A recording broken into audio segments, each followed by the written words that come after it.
Pega a sua Bíblia aí. E Deus tem um recado para você hoje em nome de Jesus. Livro de Atos dos Apóstolos, capítulo 15. O sermão de hoje, ele faz parte de uma série de sermões que Deus me deu a oportunidade de escrever há um tempo atrás. Que eu coloquei o título dessa série, Coadjuvantes. Essa é uma série de sermões baseados, preste bem atenção, em personagens bíblicos que são pouco falados ou pouco conhecidos. Geralmente você escuta muitos sermões sobre José, sobre Davi, sobre Moisés.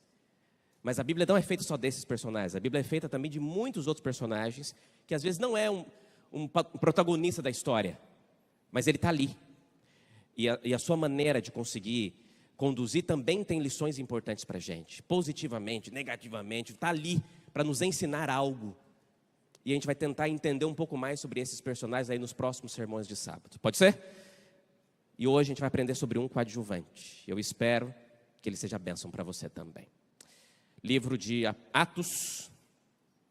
Eu costumo dizer que é Atos do Espírito Santo, através dos apóstolos, capítulo 15. Atos 15, versículo 36. Atos, capítulo 15, versículo 36. Vou ler na NVI, mas acompanhe aí na sua Bíblia também. Atos 15, 36 diz assim.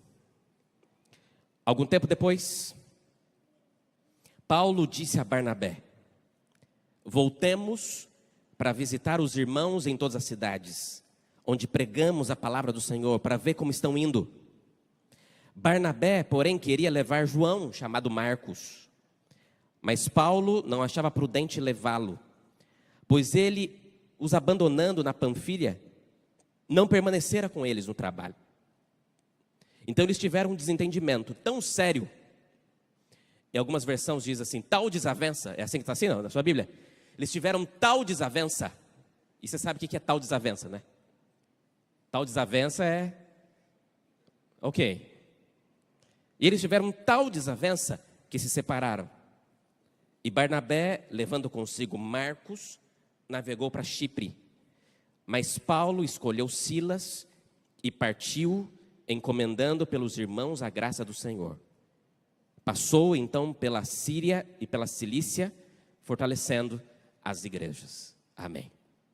Olha aqui para mim. Vamos tentar entender um pouquinho essa história. Preste bem atenção, tá?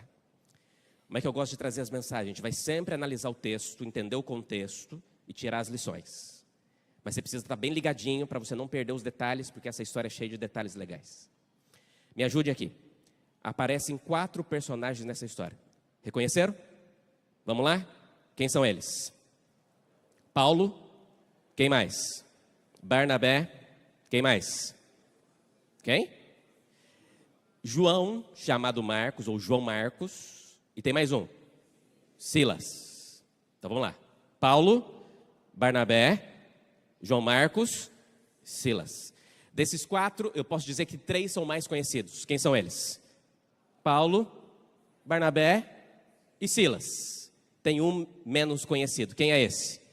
João Marcos. Quem é João Marcos? Quem é João Marcos? João Marcos é um jovem. João Marcos, ele era sobrinho de Barnabé. Barnabé, ele era um dos primeiros cristãos. Ele veio da tribo de Levi, então ele era de família sacerdotal. E Barnabé, ele foi muito importante para a igreja.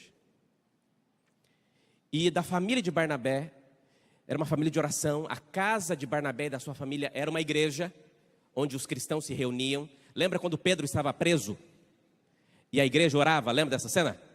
Se orava onde? Na casa da mãe de João Marcos, irmã de Barnabé, que era uma casa de oração. A mãe de João Marcos era uma mulher... Abre aí a sua Bíblia, só vira as páginas um pouquinho. Primeira vez que aparece João Marcos, capítulo 12. Capítulo 12, versículo 12. Olha essa cena, só para você relembrar aqui. Percebendo isso, ele se dirigiu à casa de Maria. Quem era Maria? Mãe de João, chamado Marcos, mãe de João Marcos. Onde muita gente se reunia e estava orando.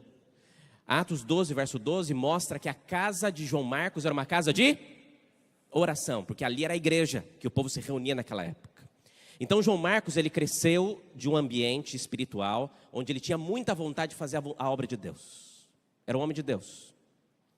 Mas ele não começou bem. Na verdade ele começou bem, mas ele teve um percalço no caminho.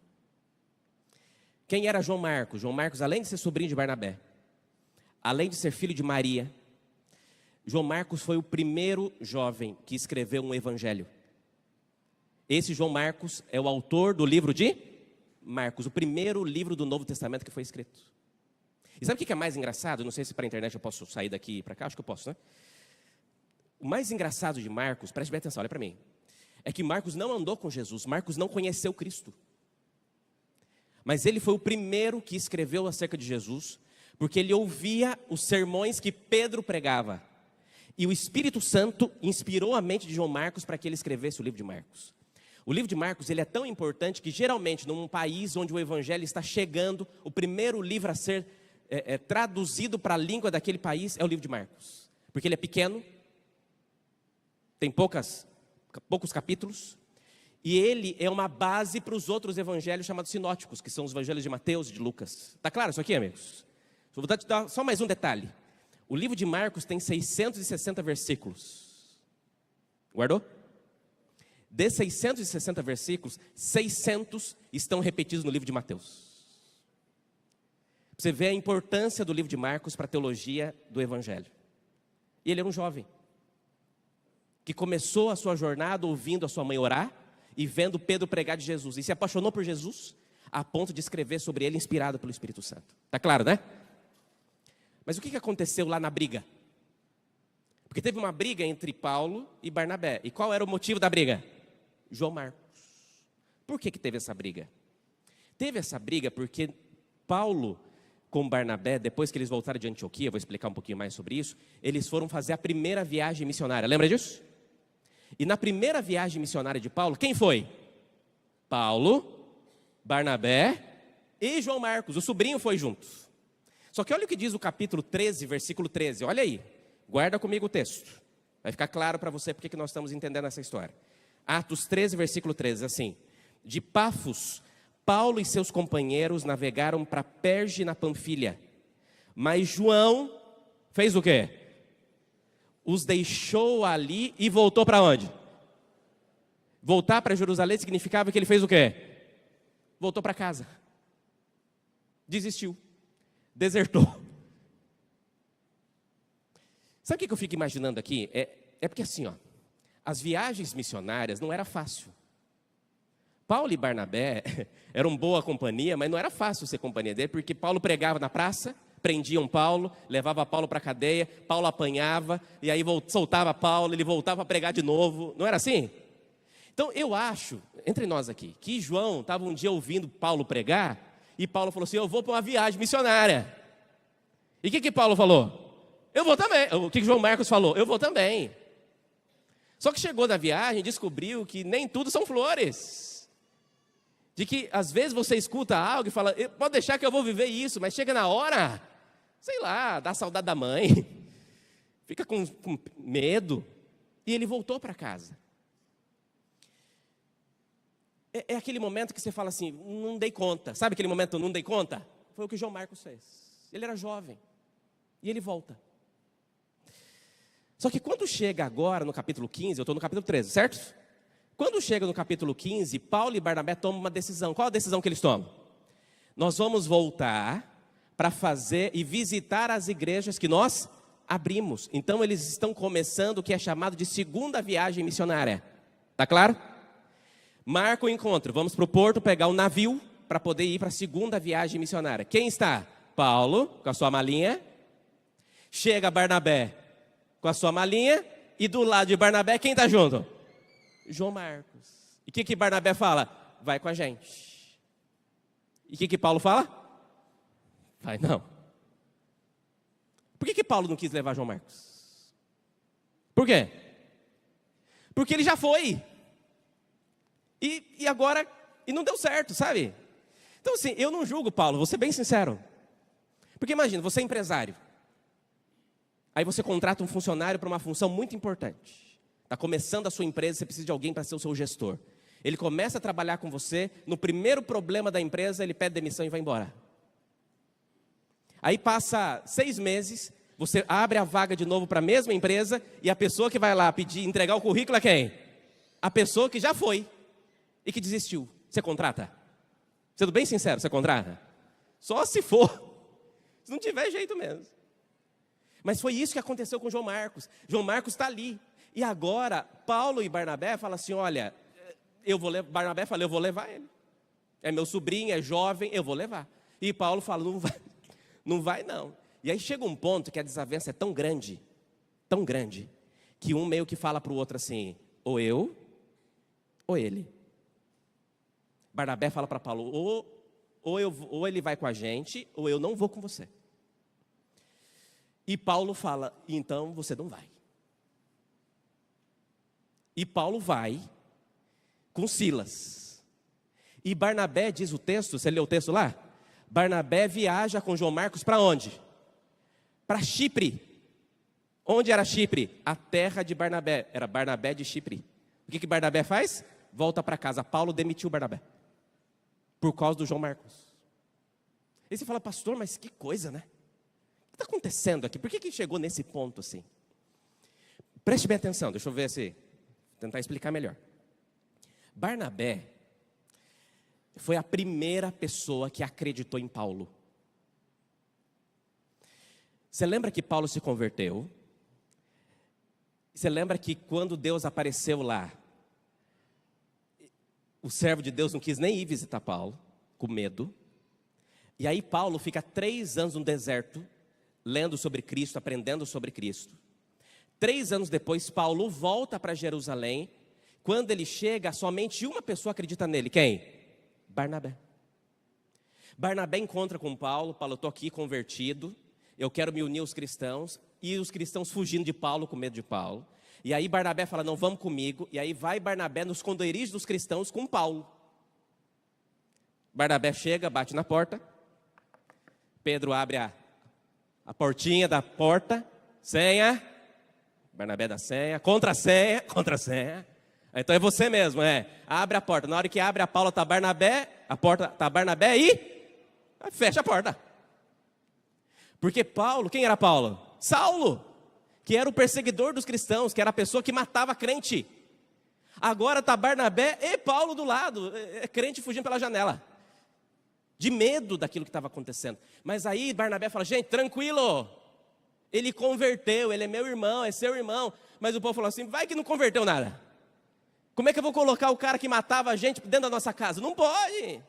E aí Paulo olha e fala, não está legal, né? E aí Paulo vai para a cidade e prega. E ninguém converte, ninguém escuta Paulo. E aí o povo fica na casa pensando o que fazer com Paulo. Aí o povo pensa, Paulo tem que ir embora. Paulo não pode ficar aqui. E aí Paulo volta, quando Paulo volta, o povo pensando como é que ia falar para Paulo que não podia ficar. E aí Paulo fala assim, Deus já apareceu para mim e já falou que eu tenho que ir embora. E Paulo vai embora e fica 7 anos em Tarso. Olha aqui para mim. Sabe quantos anos Paulo ficou na geladeira? 10. 3 no deserto e 7 em Tarso. Até que Barnabé é enviado para uma viagem para Antioquia, onde tinha crente junto, reunido. E Barnabé vê que a igreja está crescendo tanto em Antioquia que ele pensa, eu preciso de ajuda. O que Barnabé faz? Pega um barco, viaja meses para chegar na cidade de Paulo, para trazer Paulo para ir trabalhar com ele. Quem acredita em Paulo? Barnabé. E agora na segunda viagem missionária, os dois têm um desentendimento. Você fala, poxa, tem muita coisa acontecendo aqui. Barnabé volta com João Marcos, Paulo vai com Silas para a viagem, acontece toda aquela cena, Paulo é preso, converte o carcereiro, acontece tudo aquilo nessa viagem e Barnabé continua com João Marcos. Pastor, e aí, termina assim a história? Não, porque tem mais um verso. E deixa eu ler mais um verso com você. Abra sua Bíblia lá no livro de 2 Timóteo. 2 Timóteo capítulo 4. 2 Timóteo capítulo 4, versículo 11. Eu vou ler a partir do verso 9, na verdade. Preste bem atenção nesse texto, a partir do versículo 9. 2 Timóteo capítulo 4, versículo 9. Diz assim, vou ler para você. Paulo escreve uma carta para Timóteo, que era filho na fé de Paulo, e diz assim: procure vir logo ao meu encontro, pois Demas, amando este mundo, abandonou-me e foi para Tessalônica. Crescente foi para Galácia, Tito para Dalmácia. Só Lucas está aqui comigo. E por favor, traga junto contigo quem? Marcos. Quem está falando aqui? Paulo. Me traga Marcos com você. Porque Marcos é o quê? Muito útil para o meu ministério. E aí no verso 13 ele diz: quando você vier, traga também a capa que eu deixei na casa de Carpo, em Trode, meus livros, especialmente os pergaminhos. Quando Paulo está preso, ele escreve uma carta para Timóteo e ele fala: Timóteo, vem me visitar logo e me traga 3 coisas. Me traga minha capa, que eu estou com frio. Me traga livros, porque eu preciso estudar. Mas me traga também João Marcos. Lembra de João Marcos? Me traga João Marcos, porque ele é muito útil para o meu ministério. Olha para mim. João Marcos começou bem, numa família de oração.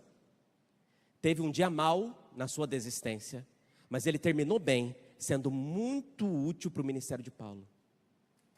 Por que teve isso aqui? O que nós aprendemos com isso? E aqui eu quero tirar 3 lições para a gente. E eu queria que você entendesse isso. E que Jesus fale com você como falou comigo. Porque hoje é dia de recomeços em nossa vida, em nome de Jesus. Primeiro, todo mundo, em algum momento, vai ter um dia mau. Na verdade, a Bíblia fala que nós temos que agradecer a Deus pelo dia mau.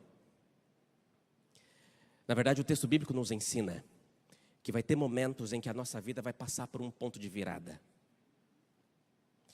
E que às vezes nós vamos ter que reconhecer algumas coisas e ser transformados de alguma maneira, que vai nos ensinar algo. João Marcos era muito jovem e ele errou. Mas João Marcos entendeu que o dia mau também é um dia de transformação, sabe?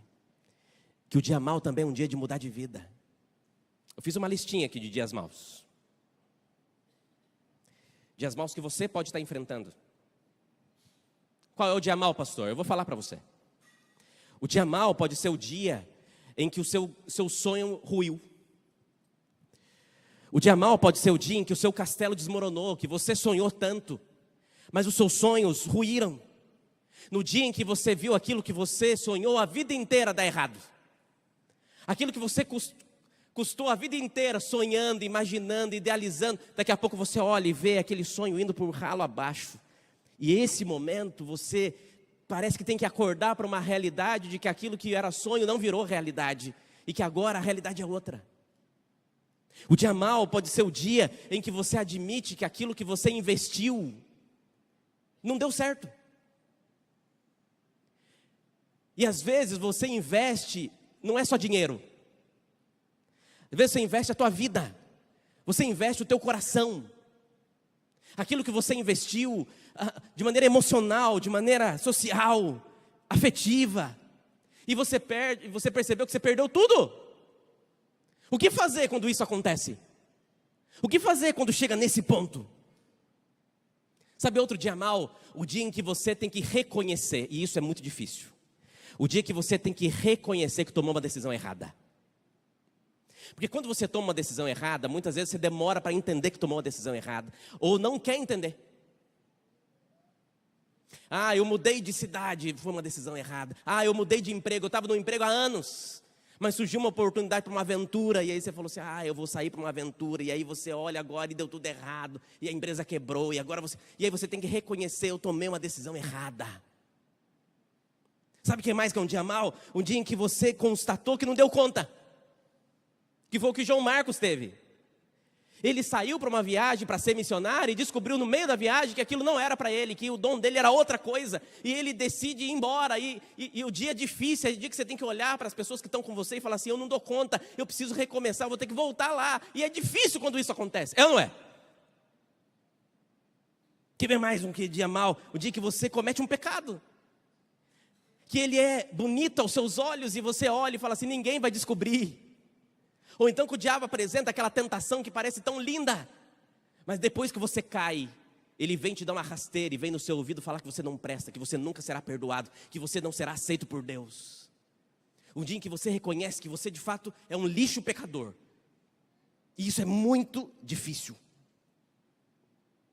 Eu poderia citar muitas outras coisas. Dia do abatimento por uma tragédia. Dia em que passou pela experiência da traição, da maldade.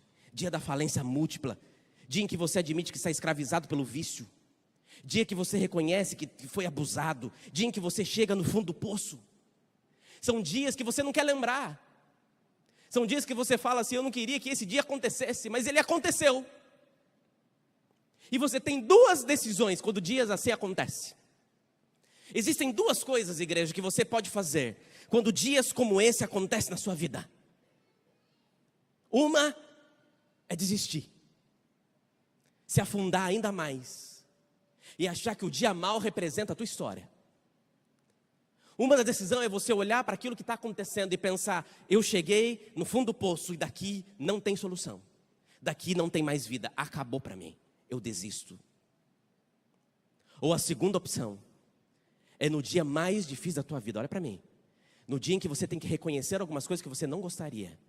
Você entender que o dia mau também podem ser oportunidades de Deus para recomeçar a tua história pelo poder do Espírito Santo do Senhor.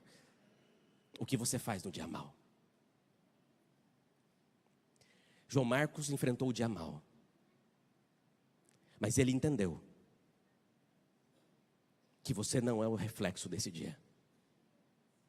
Esse dia é uma foto. A tua vida é um vídeo muito maior. O que está representando você? Está claro?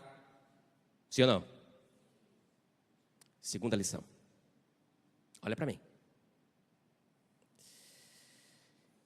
Você precisa entender também que ninguém, olha aqui, ninguém sai do dia mau sozinho. Se está difícil demais, você precisa de alguém que acredita em você. No caso de João Marcos, teve duas pessoas que acreditou nele. Deus, que deu para ele novas chances. Sim ou não? Mas teve outra pessoa. Quem foi? Barnabé. Te pergunto, igreja, João Marcos teria saído dessa vida, dessa situação e ter continuado a ponto daquele menino que errou, que abandonou o caminho, ser para Paulo muito útil para o ministério. Na verdade, João Marcos foi uma referência para a igreja cristã. Ele teria chegado neste nível se não fosse Barnabé? Não. Olha para mim aqui. Todo mundo precisa de um Barnabé. Talvez hoje você precise de alguém que vai te abraçar e falar assim, eu estou contigo. Vamos junto. Ou talvez hoje Deus está chamando você para ser Barnabé na vida de alguém. De olhar para alguém que não está conseguindo sozinho, está difícil, sabe? Alguém que está numa situação que você olha e fala assim, ninguém mais acredita nele, ele está desacreditado. Mas Deus chamou você para ir lá, para se preocupar, para pegar o telefone, ligar para aquela pessoa e dizer assim, olha, eu estou com você, eu vou aí onde você está, eu vou tirar você daí. Do fundo do poço ninguém sai sozinho. Quem pode ser o Barnabé da tua vida? Pode ser um irmão da igreja, sim ou não? Pode ser um familiar seu? Pode ser um psicólogo? Pode. Pode ser um pastor? Pode. Mas uma pessoa você sempre vai ter, Cristo. Mas além de Cristo, Ele vai escolher alguém para ajudar você. Mas busque ajudar. Não aceite ficar como está. Deus tem muito mais. Você vai poder continuar sendo muito útil para a causa do Senhor. Mas você precisa sair daí. E acredite nisso. Terceira e última lição. Olha para mim. Igreja querida Central de Vitória. Escute o que eu vou dizer agora em nome de Jesus. Eu falei uma frase semana passada e espero que você tenha lembrado dela. Qual foi a frase tema da semana passada? Tudo que Deus faz é para salvar. Lembra dessa frase? Vou falar de novo. Qual que é a frase da semana passada? Tudo que Deus faz é para... Então vou falar a frase dessa semana. Todo dia é dia de recomeçar.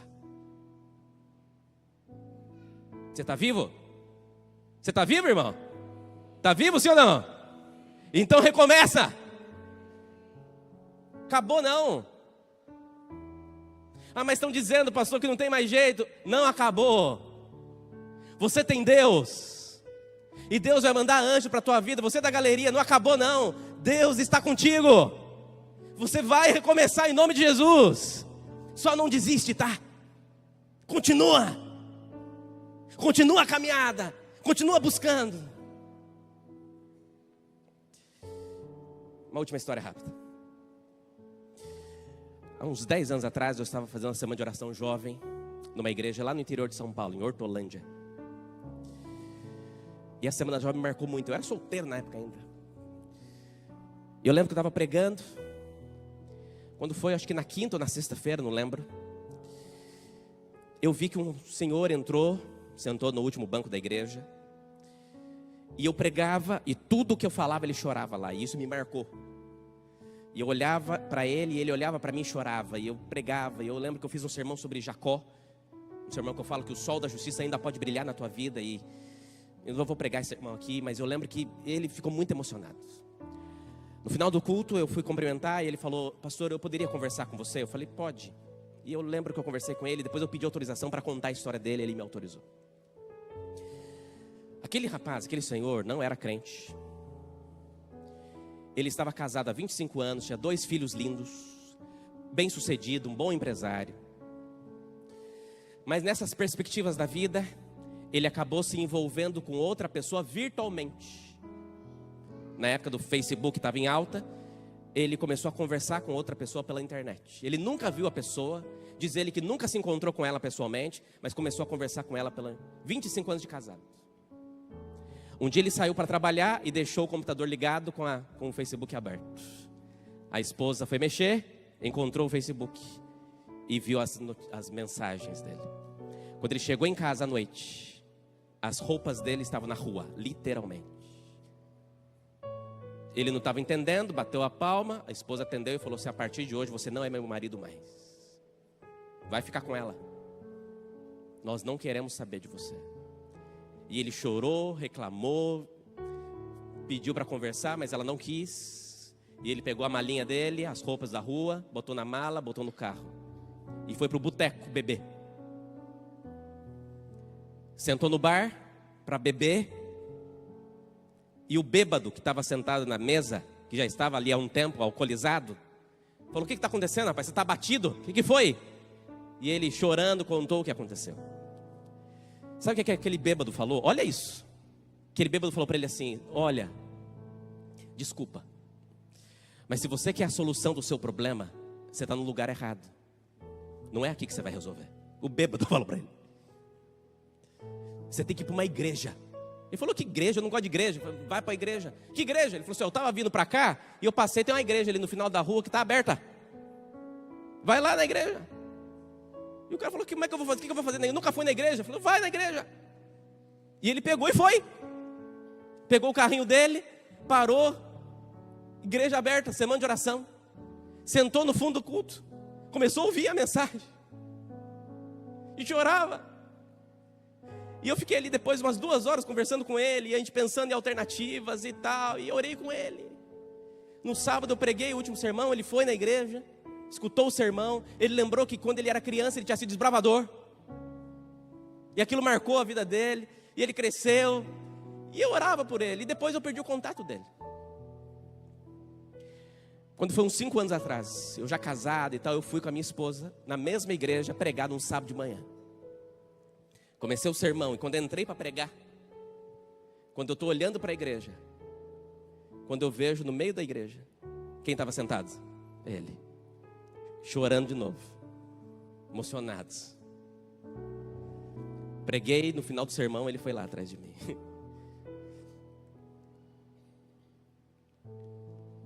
E ele falou: pastor, lembra de mim? Eu falei: lembro. Pois eu quero te apresentar uma pessoa. Falei, é? Pastor, essa aqui é a minha esposa. E esse aqui são meus 2 filhos. Depois daquela nossa conversa, Deus reconstruiu meu casamento. Deus me deu o perdão dos meus filhos. E Deus me deu uma nova vida ao lado dele.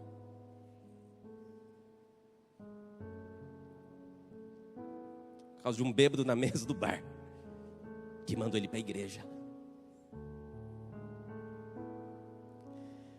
Porque Deus é especialista em recomeços.